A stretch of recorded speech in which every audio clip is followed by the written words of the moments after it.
কমলপুর থানাতে এসেছিলাম। তো থানার ওসিকে আমরা পাইনি, কিন্তু এসডিপিও সাহেবের সাথে কথা হয়েছে।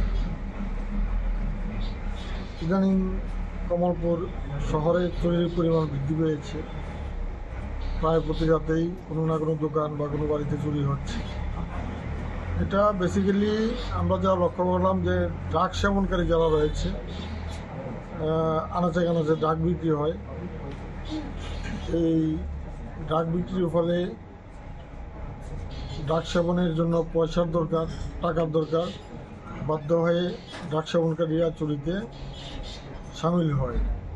তো সেটা বন্ধ করার জন্য আমরা এসডিপিওর কাছে আমরা বলেছি যে অতি সত্বর সেই ড্রাগ সেবনকারী কারা তাদেরকে চিহ্নিত করা, কারা কারা ড্রাগ বিক্রি করে তাদেরকে চিহ্নিত করা, এবং রাত্রেবেলায় চুরি বন্ধ করা।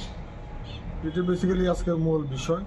তাছাড়া কান্ট্রি লিকার যেটা রয়েছে, আমরা যেটাকে দেশি মদ বা চোলাই মদ বলি, সেটা বিক্রিও কমলপুরে অস্বাভাবিক বৃদ্ধি পেয়েছে।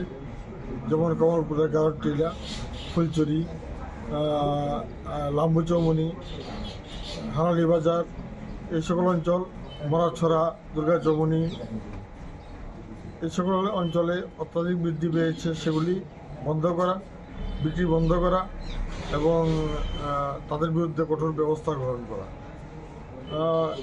পাশাপাশি অন্যান্য বিষয়ে আলোচনা হয়েছে।